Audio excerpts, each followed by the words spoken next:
किंतु अधर्मियों पर निर्दय प्रकोप अंत तक छाया रहा, क्योंकि ईश्वर पहले से जानता था कि वे क्या करने वाले हैं। इज़राइलियों को निकल जाने की अनुमति देने और उन्हें जल्दी में विदा करने के बाद वे अपना मन बदलकर उनका पीछा करने वाले थे। जब वे शोक मना रहे थे और मृतकों की कब्रों के पास विलाप कर रहे थे, तो उन्होंने एक मूर्खतापूर्ण निश्चय किया। उन्होंने जिन लोगों से चले जाने के लिए निवेदन किया, वे उनका भगोड़ों की तरह पीछा करने लगे। एक विवशता उन्हें इसके लिए प्रेरित करती थी और बीती हुई घटनाओं का उन्हें विस्मरण करा देती थी, जिससे उनकी यंत्रणाओं में जिस दंड की कमी थी वह उन्हें पूरा पूरा दिया जाए। तेरी प्रजा एक आश्चर्यजनक यात्रा का साहस करने वाली थी, किंतु उन्हें एक अपूर्व मृत्यु मिलने वाली थी। समस्त सृष्टि का सभी तत्वों के साथ नवीकरण किया गया और वह तेरे आदेशों का पालन करती थी, जिससे तेरे पुत्र सुरक्षित रह सकें। बादल उनके शिविर पर छाया करते थे। जहाँ पहले जलाशय था, वहाँ सूखी भूमि, लाल समुद्र के पार जाने वाला अबाध मार्ग और तूफानी लहरों में एक हरा मैदान दिखाई पड़ा। इस प्रकार सारी प्रजा ने तेरे अपूर्व कार्य देखने के बाद तेरे हाथ का संरक्षण पाकर लाल समुद्र पार किया। प्रभु, वे तेरी अपने मुक्तिदाता की स्तुति करते हुए घोड़ों की तरह विचरते और मेमनों की तरह उछलते कूदते थे।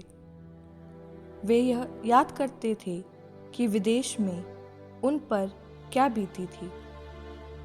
वे मच्छर अन्य प्राणियों से नहीं, बल्कि पृथ्वी से उत्पन्न हुए थे। मेंढकों के वे झुंड जलचरों से नहीं, बल्कि नदी से उत्पन्न हुए थे। बाद में उन्होंने तब पक्षियों का नया प्रजनन देखा, जब वे लालसा से प्रेरित होकर स्वादिष्ट भोजन की मांग करते थे, क्योंकि उन्हें सांत्वना देने के लिए बटेरें समुद्र से निकली। पापी मिस्रियों को गरजती बिजलियों की चेतावनी के बाद दंड दिया गया। उन्हें अपनी दुष्टता का उचित दंड मिला, क्योंकि उन्होंने परदेशियों से क्रूर बैर किया था। अन्य लोगों ने अपरिचित अतिथियों का स्वागत नहीं किया, बल्कि मिस्रियों ने उन परदेशियों को दास बनाया जिन्होंने उनका उपकार किया था। उन लोगों को अवश्य विचार के दिन दंड मिलेगा, क्योंकि उन्होंने अपरिचित अतिथियों के साथ शत्रुतापूर्ण व्यवहार किया था। किंतु मिस्रियों ने इज़राइलियों का धूमधाम से स्वागत किया और उन्हें समान अधिकार देने के बाद ही उन्हें कठोर बेगार से कष्ट दिया।